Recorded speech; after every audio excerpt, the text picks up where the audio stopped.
memberikan hati kami pagi hari ini kepada Engkau. Biarlah terus naik di hadapan-Mu Tuhan, bersama kerinduan kami untuk mencintai Engkau, untuk mengasihi Engkau. Kami rindu mengerti Engkau, Yesus, mengerti isi hati-Mu.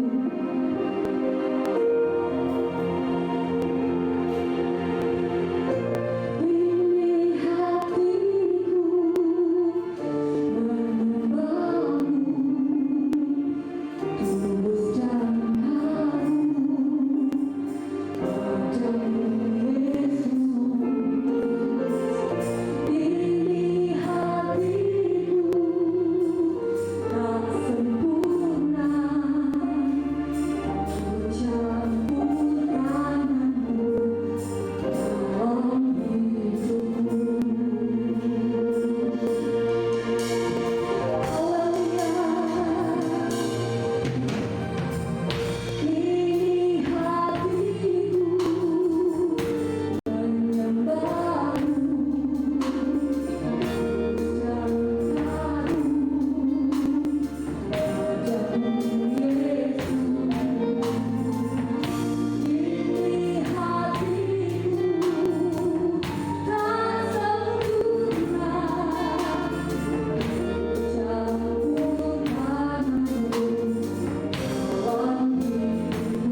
hatiku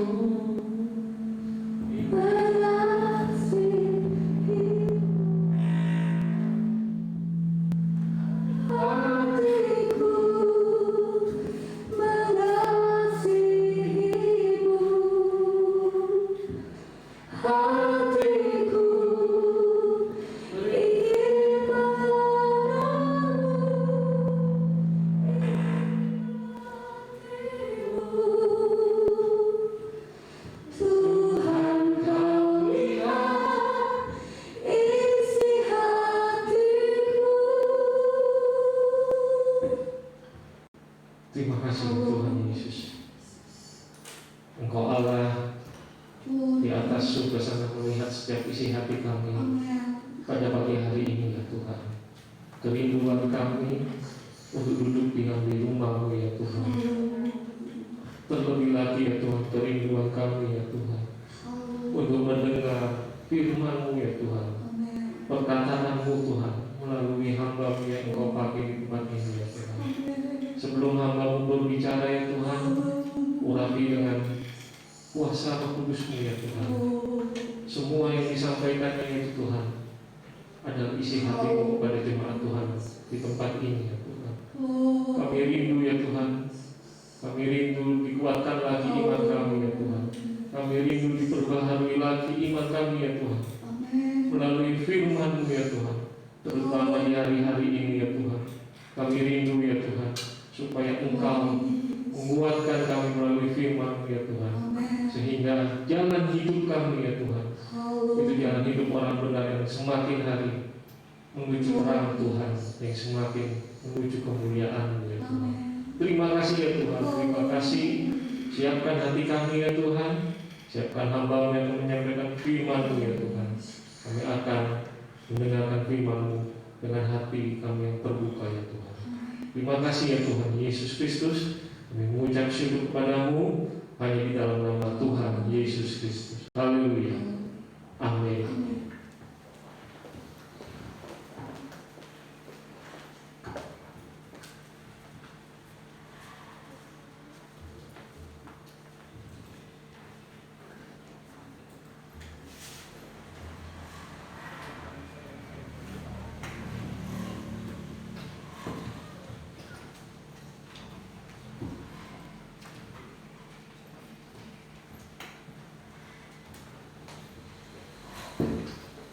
Puji Tuhan, haleluya. Selamat pagi kepada Bapak Ibu semuanya. Bersyukur kepada Tuhan, hari ini kita ada kembali dapat beribadah di dalam gereja lagi.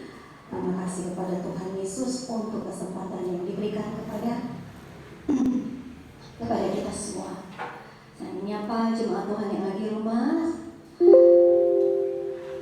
dan kepada kita yang ada di gereja. Puji Tuhan. Bapak Ibu yang saya kasih dalam Tuhan Yesus Kristus, oleh karena kemurahan Tuhan, kita dapat menikmati lagi kebenaran firman Tuhan. Dan saya mau melanjutkan firman Tuhan dari pelajaran iman. Kita ada di tingkat-tingkat iman yang ke-10 ya. Iman yang penuh. Iman penuh. Kacamata saya berlembut saudara, jadi agak kurang jelas untuk melihat saudara. Iman penuh. Mari kita membuka Alkitab kita yang terdapat di dalam Kisah Para Rasul pasal yang ke-11. Kisah Para Rasul pasal yang ke-11 ayat yang ke-24. Satu ayat yang kita mau baca terlebih dahulu. Untuk menghormati pembacaan kita, mari kita berdiri semua.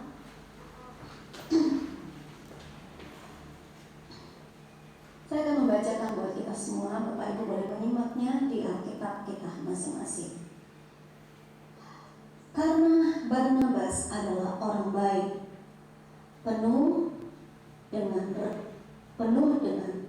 Roh Kudus dan iman, sejumlah orang dibawa kepada Tuhan. Puji Tuhan, silakan duduk. Karena Barnabas adalah orang baik, penuh dengan Roh Kudus dan penuh dengan iman. Sejumlah orang dibawa kepada Tuhan. Barnabas adalah salah satu anggota jemaat gereja mula-mula di Yerusalem, dan Barnabaslah yang memperkenalkan kepada orang-orang, kepada pengikut-pengikut Yesus tentang Paulus yang tadinya dia yang menganiaya pengikut Tuhan. Dan Barnabas meyakinkan kepada pengikut Tuhan bahwa Paulus sudah bertobat. Dan kehidupan Barnabas adalah kehidupan yang dikatakan di dalam bacaan kita, dia penuh dengan Roh Kudus, dan Barnabas penuh dengan iman. Saudara, mari kita lihat apa itu penuh dengan iman.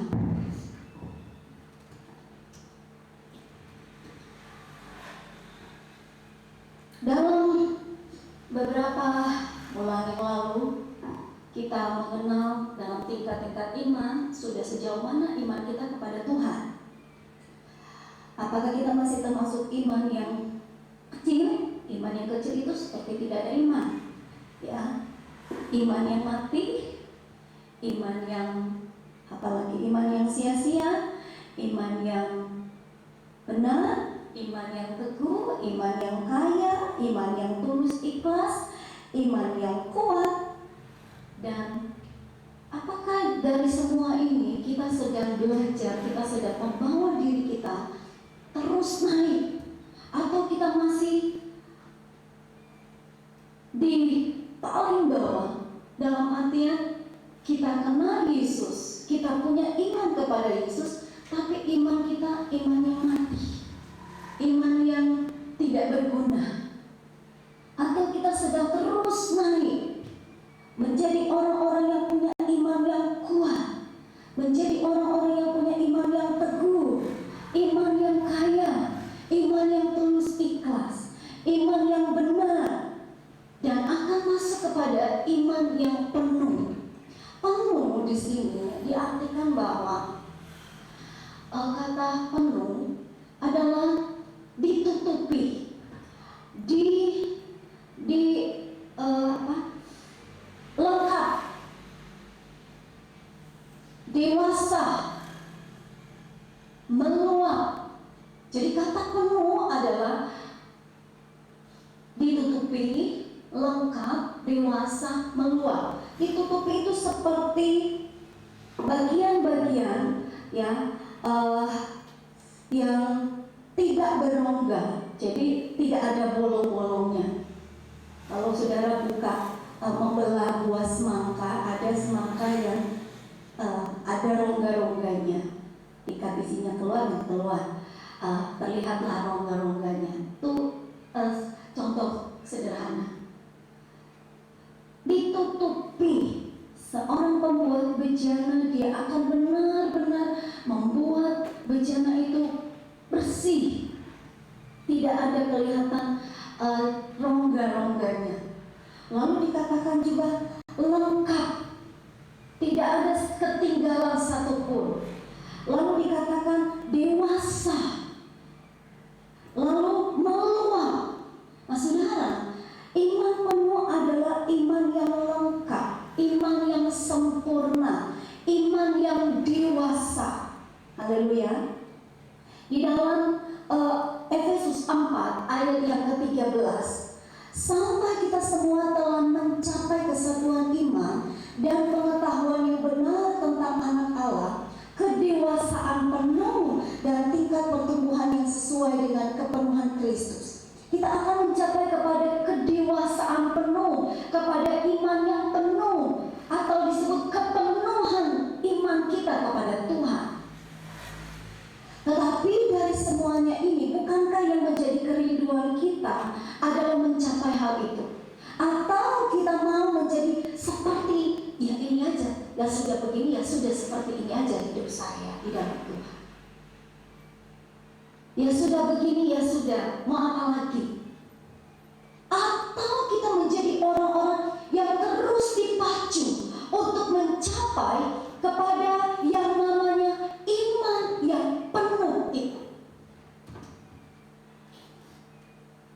Menjadi pengikut Tuhan bukan hanya menjadi jemaat Tuhan, bukan menjadi jemaat Alfa Omega. Ini hanya merupakan satu badan di mana kita ada di dalam satu organisasi. Tapi bisakah kita menjadi jemaat Tuhan, jemaat Kristus? Haleluya. Menjadi jemaat yang penuh dengan kepenuhan Kristus. Efesus 4 ayat 13 tadi mengatakan. Tidak heran banyak pengikut di Tuhan, banyak pengikut Yesus hanya menjadi orang-orang Kristen, pengikut Tuhan yang santai hidupnya. Ketika sehat, ketika berkelimpahan, ketika semuanya rasanya aman, ada aja yang saya terima, kita menjadi orang-orang yang santai dalam berjalan ikut Tuhan. Tetapi ketika kesulitan datang, nah kita berteriak minta tolong. Tapi ketika tidak ada pertolongan, yang disalahkan siapa? Tuhan lagi. Oh, Tuhan ini mana sih? Nah, orang-orang seperti ini adalah orang-orang yang tidak mau melihat dirinya, tidak mau mengoreksi diri di hadapan Tuhan, bahwa hidup anak-anak Tuhan, pengikut Tuhan adalah hidup yang harus dipenuhi dengan kepenuhan Kristus. Mari kita lihat satu pribadi manusia sama dengan kita, saudara. Kalau kita mau belajar tentang Yesus, ya Yesus kan Tuhan. Nah, kita akan lihat iman yang penuh itu dari satu pribadi yang sudah kita sering dengar. Di dalam Kejadian pasal 22 ayat 1 sampai yang ke-8. Saya ingin membaca bersama dengan kita semua.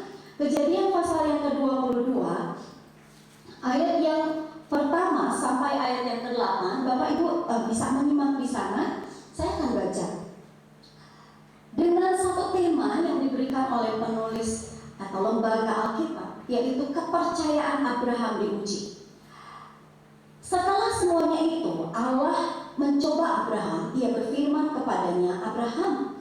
Lalu sahutnya, ya Tuhan, firman-Nya, ambillah anakmu yang tunggal itu, yang engkau kasihi, yakni Ishak. Pergilah ke tanah Moria dan persembahkanlah dia di sana sebagai korban bakaran pada salah satu gunung yang akan dikatakan kepadamu, yang akan kukatakan kepadamu.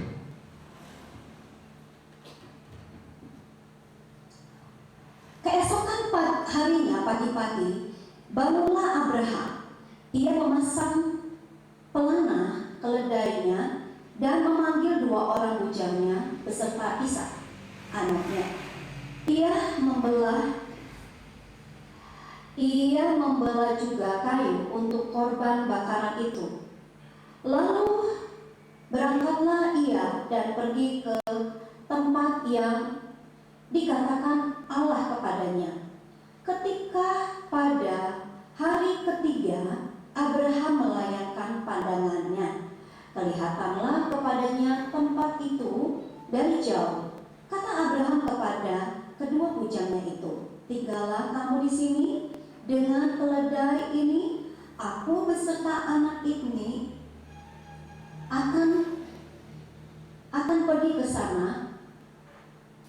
Kami akan sembahyang. Sesudah itu kami kembali kepadamu.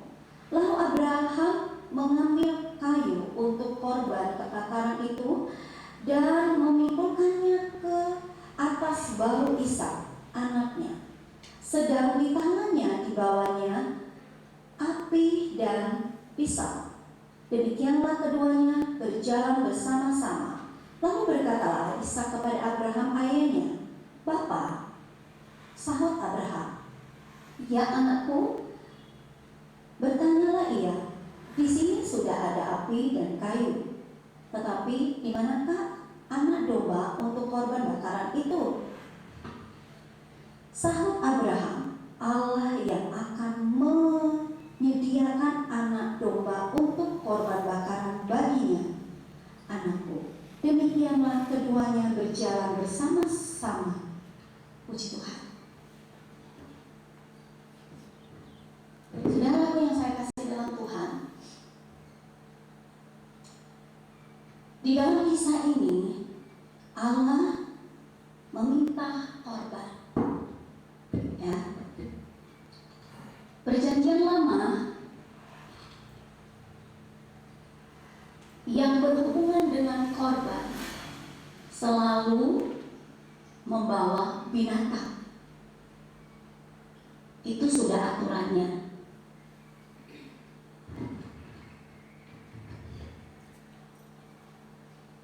Tidak ada Allah meminta nyawa dalam setiap peraturan-peraturan untuk membawa korban untuk penebusan dosa dan lain sebagainya.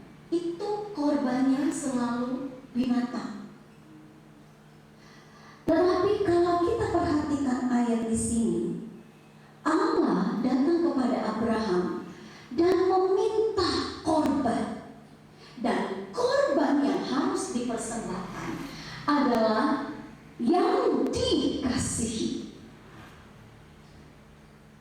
Saudaraku yang saya kasih dalam Tuhan, Allah meminta korban yang dikasihi. Seorang ahli waris, seorang dikatakan anak perjanjian. Anak perjanjian hanya satu, Ishak. Jadi kalaupun nanti dia banyak anak, itu bukan anak perjanjian. Anak perjanjian adalah Ishak. Dan itu yang diminta Tuhan kepada Abraham. Saudara, mulai kita berpikir, mulai mengembangkan pikiran kita. Allah meminta korban, dan korban itu adalah yang dikasihi. Mungkin kita bertanya-tanya, bukankah sebelumnya Allah berkata bahwa engkau akan menjadi bangsa yang besar, engkau akan memiliki keturunan yang banyak? Lalu bagaimana memiliki keturunan yang banyak? Keturunan yang banyak akan mulai dari anak perjanjian itu.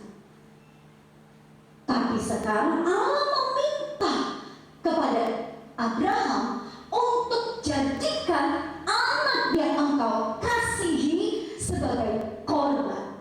Saudara, lalu dikatakan selanjutnya bahwa pergilah mereka ke tanah Moria.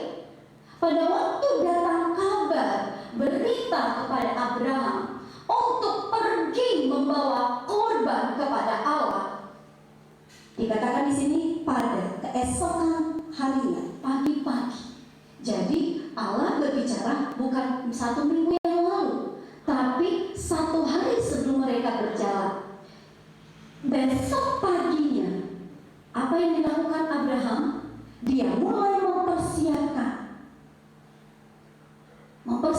apa yang harus dibawa. Lalu di tanah Moria yang akan mereka tuju, dikatakan di Alkitab bahwa perjalanan mereka memakan waktu 3 hari. Tapi ketika kalau saudara membaca, mempelajari perjalanan dari tempat mereka melakukan perjalanan dari sampai kepada tempat yang dituju, kalau dilihat sebenarnya hanya bisa memakan waktu yang tidak terlalu lama. Dikatakan di dalam pelajaran melihat peta itu bisa mencapai hanya 1 hari. Tetapi kenapa harus memakan 3 hari? Ada banyak tafsiran, tapi kita coba ambil sederhana saja. Karena kalau dilihat kenapa harus memakan 3 hari, Abraham harus membawa korban, arti membawa perlengkapan korban, membawa kayu-kayu. Dan di sana dia menyiapkan keledai, dia menyiapkan 2 orang bujangnya. Gunanya apa? Keledai digunakan untuk membawa barang-barang yang akan dijadikan korban. Mungkin saja dalam perjalanan itu namanya membawa keledai, saudara ya. Dia, Abraham, tidak membawa tangan kosong. Dia bukan berjalan sendirian. Kalau mungkin berjalan sendirian tidak membawa apa-apa, ya bisa aja cepat. Tapi sekarang dia membawa anaknya, membawa perlengkapan korban, membawa binatang yang digunakan untuk membawa semua apa yang akan digunakan. Lalu kalau lihat keledai yang digunakan, keledai dikatakan binatang yang kuat, tetapi dia binatang yang bodoh. Dalam perjalanan mungkin ini keledai tadinya bagus jalannya, tapi bisa saja dalam perjalanan dia mulai mengalami keadaan yang tidak baik. Nah, kalau keledai sudah dalam keadaan tidak baik, dia nggak bisa nurut, saudara. Apa aja, mulai mungkin dia berputar-putar, mulai menunjukkan reaksi tidak suka. Jadi saudaraku yang saya kasih dalam Tuhan, jadi mungkin dari sanalah kita lihat kenapa harus memakan perjalanan 3 hari. Tapi ada hal lain lagi di sana, saudara. Kita akan lihat ada apa dan kenapa harus ada dalam 3 hari. Dikatakan lagi di dalam ayat selanjutnya, di ayat yang ke-3, saya baca buat saudara. Oke. Sahut Abraham. Oh maaf, saya kurang jelas di sini, saudara. Jadi saya minta maaf kalau pelan membacanya. Keesokan harinya pagi-pagi, bangunlah Abraham, ia memasang pelana keledainya dan memanggil 2 orang bujangnya beserta Ishak anaknya. Ia membelah juga kayu untuk korban bakaran itu. Lalu berangkatlah ia dan pergi ke tempat yang dikatakan Allah kepadanya. Ketika pada hari ketiga Abraham melayangkan pandangannya, kelihatanlah kepadanya tempat itu dari jauh. Kata Abraham kepada kedua bujangnya itu, tinggallah kamu di sini dengan keledai ini. Aku beserta anak ini akan pergi ke sana. Kami akan sembahyang, sesudah itu kami kembali kepadamu. Saudara, dari ayat-ayat ini, setelah mereka sampai, saudara, di Moria. Moria itu tanah yang berbukit-bukit, bergunung-gunung, lembah, bergunung-gunung. Jadi ada begitu banyak bukit di sana. Dan Tuhan katakan ada satu gunung yang akan kutunjukkan kepadamu. Lalu ketika mereka sampai di gunung yang ditentukan oleh Allah di tanah Moria, sudah sampai. Lalu dikatakan ayat selanjutnya, Abraham berkata kepada bujangnya, tinggallah kamu di sini bersama keledai itu. Kami, Abraham dan Ishak, akan naik. Yang kita lihat di sini di ayat yang ke-6, lalu Abraham mengambil kayu untuk korban bakaran itu dan memikulkannya ke atas bahu Ishak anaknya. Saudara yang saya kasih dalam Tuhan, lucu ya, perjalanan membawa barang itu digunakan, dipakaikan atau diberikan kepada keledai. Sekarang barang-barang yang diberikan tadi kepada keledai untuk dibawa dipindahkan kepada Ishak. Bagaimana ini ya? Abraham tahu siapa yang akan jadi korban di atas gunung itu.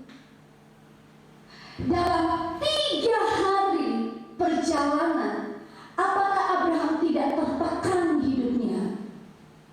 Anak yang dia kasihi harus dijadikan korban di sana. Dia membawa pisau, mungkin dia sedang melihat pisau, tidak dicatat di sana. Tapi kalau kita mulai membayangkan dalam perjalanan 3 hari cukup lama, dia merenung, ada perenungan di sana yang melawan keinginan-keinginan di dalam dirinya. Apakah dia masih percaya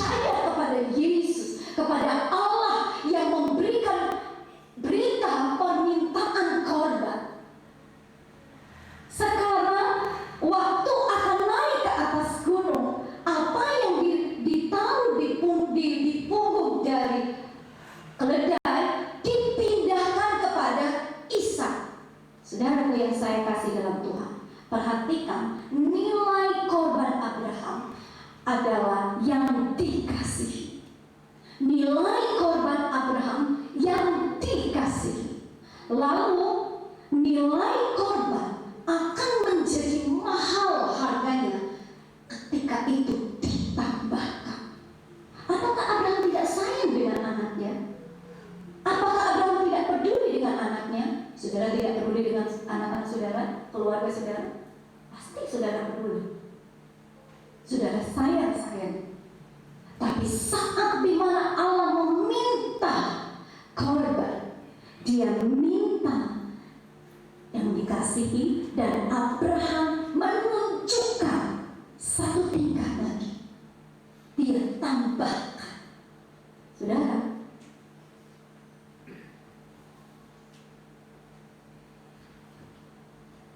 nilai korban akan menjadi mahal jika hal yang kita berikan dari apa yang kita sayangi dan dari apa yang kita kasih. Tetapi manusia terbalik, bukan? Yang namanya disayang, yang namanya yang dikasihi harus dijaga baik-baik. Kalau perlu, nggak perlu orang tahu.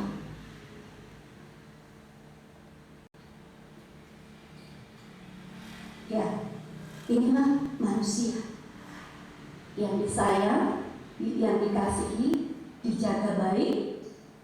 Kalau perlu, tidak perlu orang tahu.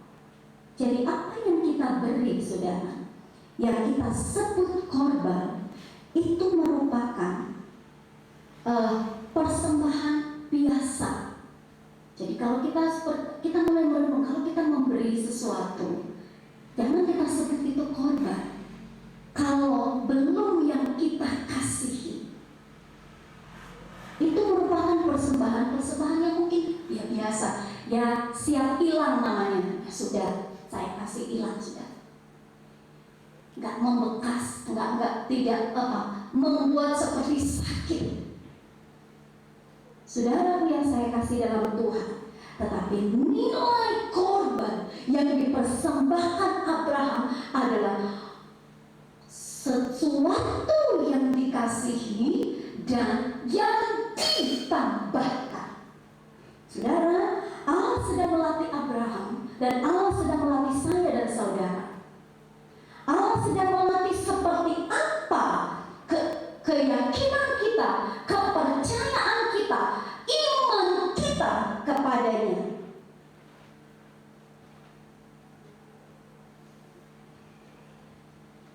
Atau mari kita lihat lagi ya. Kita mulai berenung, saudara. Apa yang kita sayang hari-hari ini? Apa yang merasa kita sayangi, yang dikategorikan yang kita sayang? Saudara bisa memberikan titik dua apa-apa aja yang kita sayangi, apa-apa saja yang kita jaga. Apakah itu keluarga? Apakah itu pekerjaan? Apakah itu pelayanan? Apakah itu harta? Dan lain sebagainya yang kita kategorikan kita sayangi. Apakah kita bisa seperti Abraham? Nilai korban apa yang kita sayangi? Saudara menjaga diri kita, menjaga diri sendiri, merawat diri kita.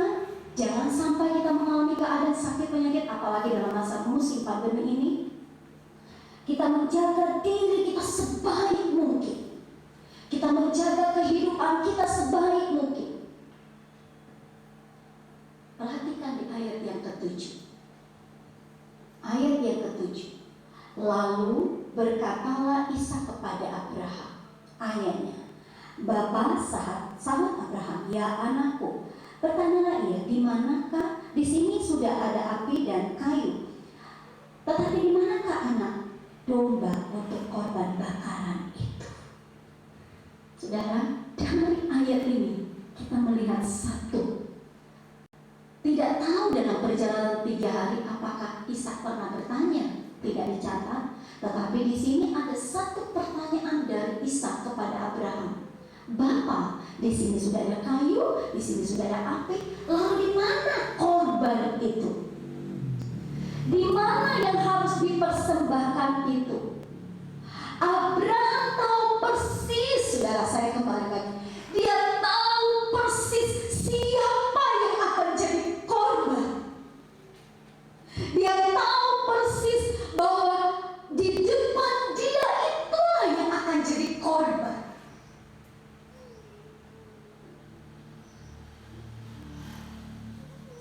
Saudara, kita mengenal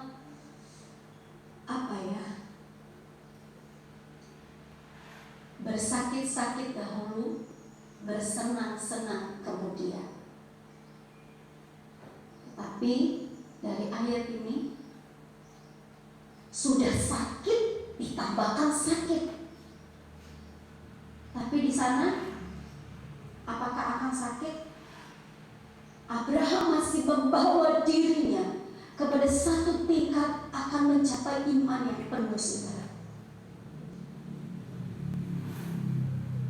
Kita mungkin lihat, oh kan selesai ceritanya, ending ceritanya Tuhan sediakan korban. Ya kita tahu karena kita baca. Kita tahu sekarang karena kita sudah lihat dan baca dan dengar. Tapi di waktu masa itu Abraham dan Ishak, ketika Ishak bertanya korban itu mana? Apa yang Abraham katakan? Tuhan yang menyediakan baginya. Tuhan yang akan menyediakan baginya. Ini yang membawa Abraham masuk kepada iman yang penuh, iman yang selalu ditambahkan sampai kepada kesempurnaan iman. Saudara yang saya kasih dalam Tuhan, Abraham tidak mengikatkan hatinya kepada anak yang dikasihi. Abraham tidak memberikan hatinya sepenuhnya kepada anak yang dikasihi. Perhatikan saudara, hati-hati. Makin kita terikat kepada apa yang kita kategorikan, yang kita kasihi, maka akan sulit untuk kita melepaskan bagi Tuhan. Atau merasa diri bergantung, atau merasa diri orang bergantung pada diri kita, maka sangat sulit untuk kita memberikan setulus-tulusnya kepada Tuhan. Abraham dia tidak ikatkan dirinya kepada yang dikasihi, dalam arti anak yang dia kasihi. Yang memberikan pernyataan anak yang dikasihi itu Allah, saudara. Karena Allah tahu keadaan hidup Abraham. Allah tahu bagaimana Abraham itu menyayangi anaknya. Sampai Allah berkata, berikan anak yang engkau kasih.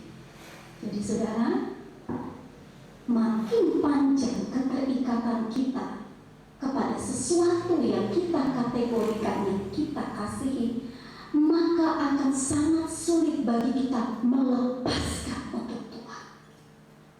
Atau merasa orang bergantung pada diri kita, maka kita akan menjadi orang yang tidak dapat memberikan setulus-tulusnya kepada Allah.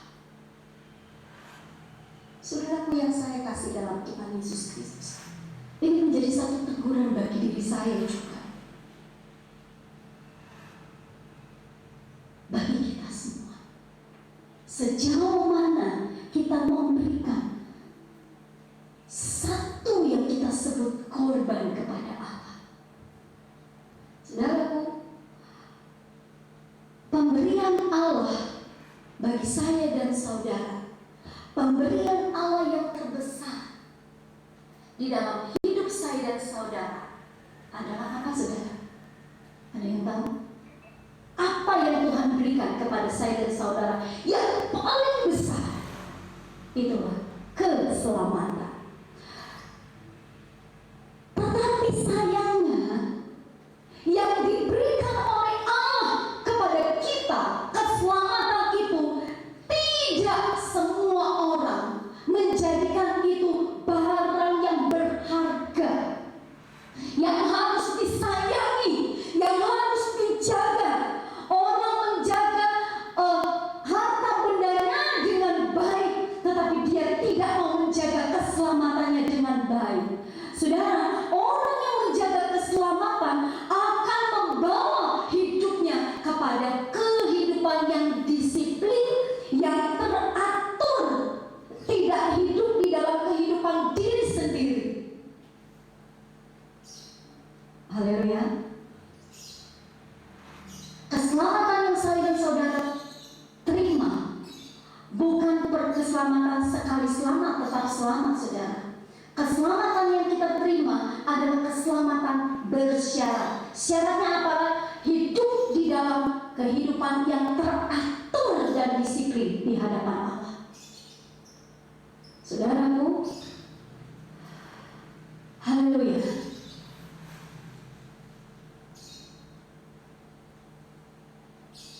Ingat, di dalam iman kita, di dalam iman kita kepada Tuhan, Dia memberikan segala pemberiannya.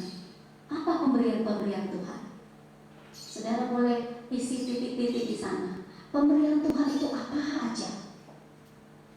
Ya, pemberian yang terbesar yang Tuhan berikan adalah keselamatan, dan keselamatan itu di dalamnya ada sorga yang mulia.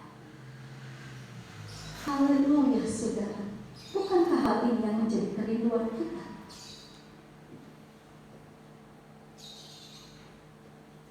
Dia berikan pemberian-pemberian.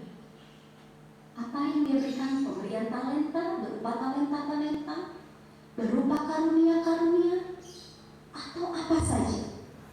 Tapi banyak orang, apalagi dalam hal talenta, saudara, mulai menjadi sombong, mulai menghitung-hitung. Tuhan saja belum keluar hitungan, malah kita keluar hitungan duluan.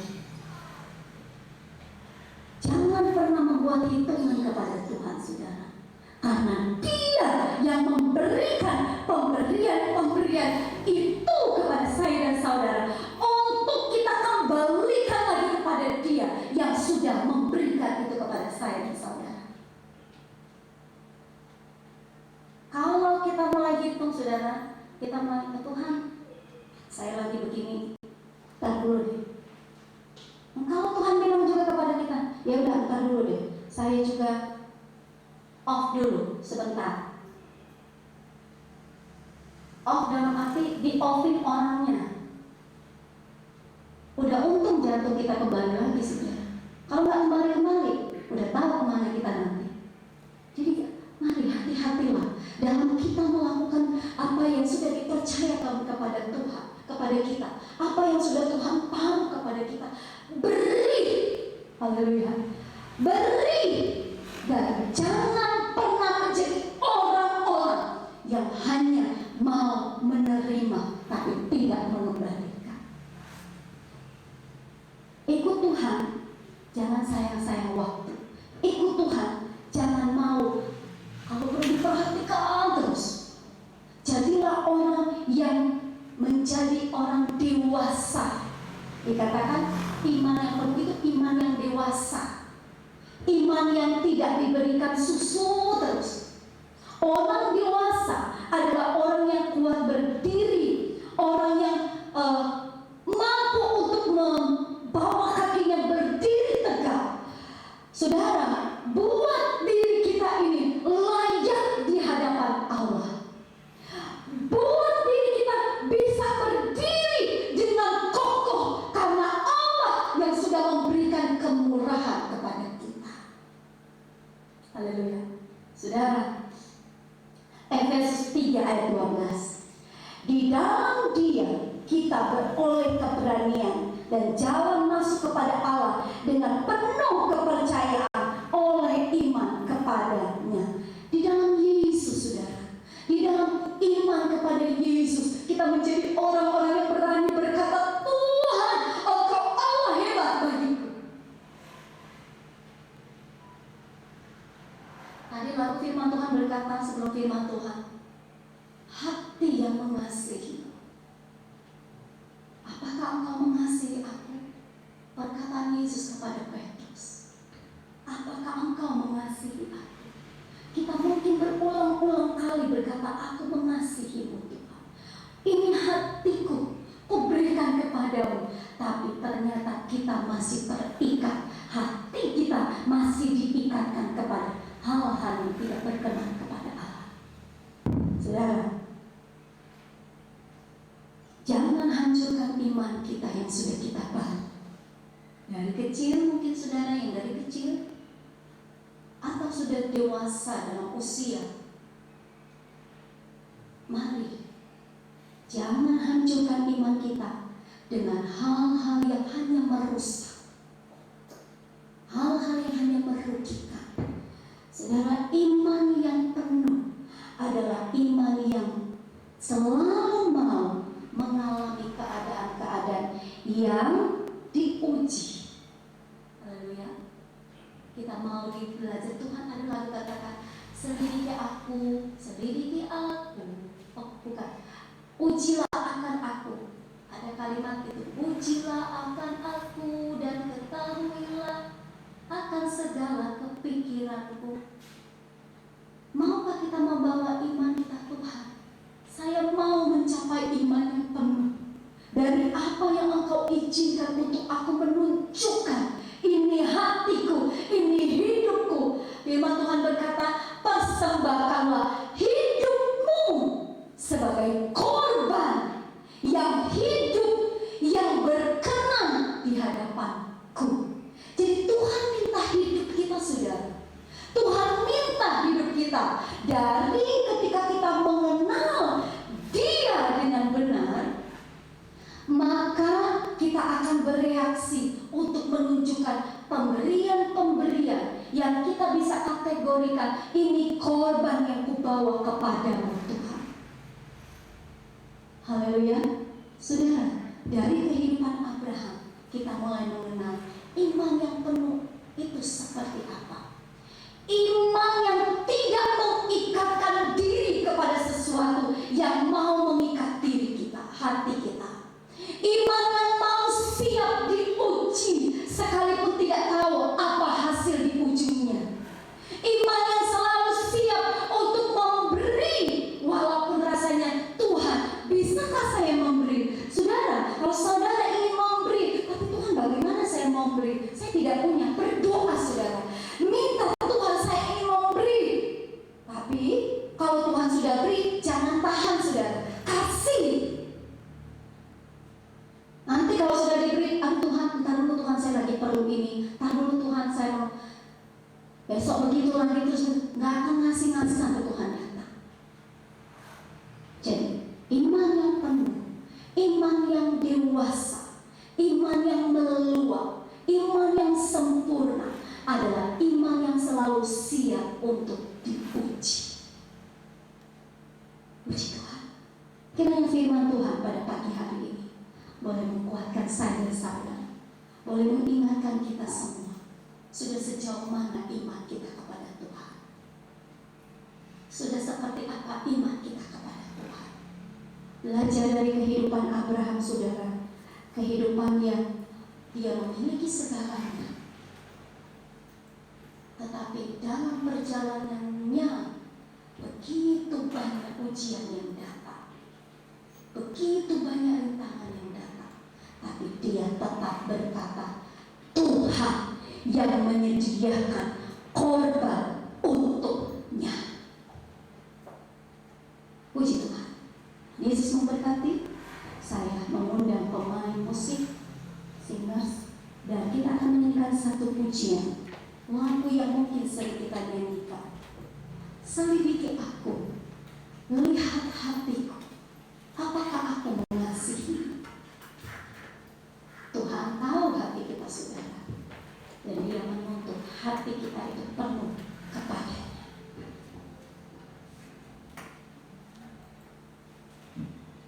Puji Tuhan.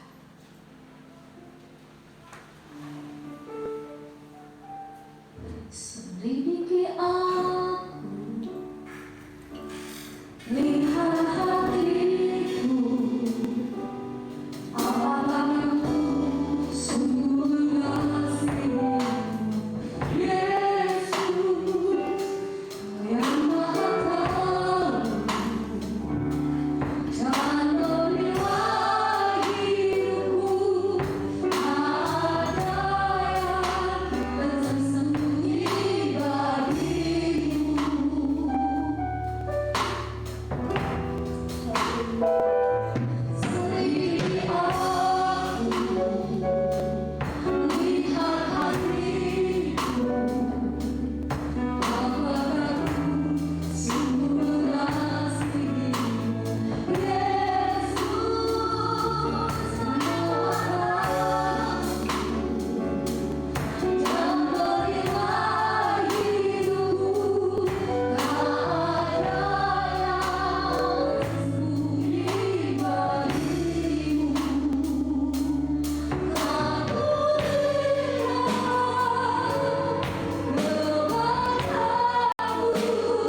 penuh di dalam iman kepada Engkau. Puji Tuhan. Terima kasih Tuhan. Terima kasih Yesus. Terpujilah akan nama-Mu. Engkau luar biasa bagi kami. Terima kasih Tuhan. Terima kasih. Haleluya. Haleluya. Haleluya. Haleluya.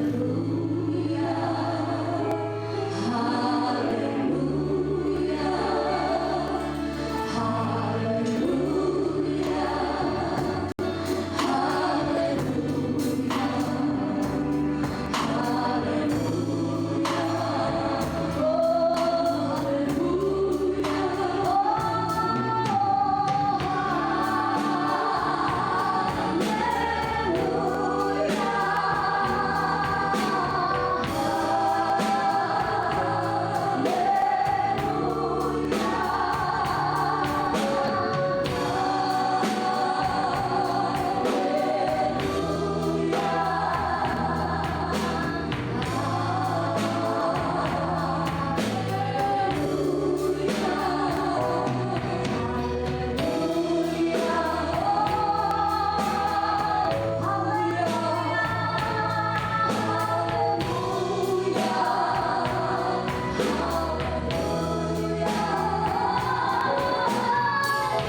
rumah masing-masing. Kami mohon sertai dalam perjalanan pulang.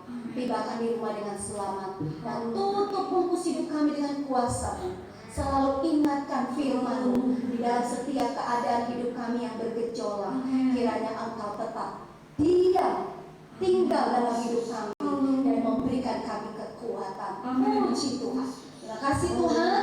Terima kasih. Terpujilah akan nama-Mu. Apapun bentuk pekerjaan umat-Mu, apapun usaha mereka, dan apapun pendidikan anak-anak kami, Engkau Tuhan yang sudah memberkati semuanya. Terima kasih Tuhan.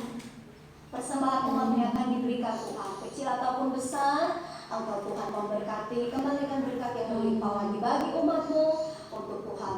Mereka kembalikan lagi kepada Engkau, memuliakan Engkau, meninggikan akan Engkau.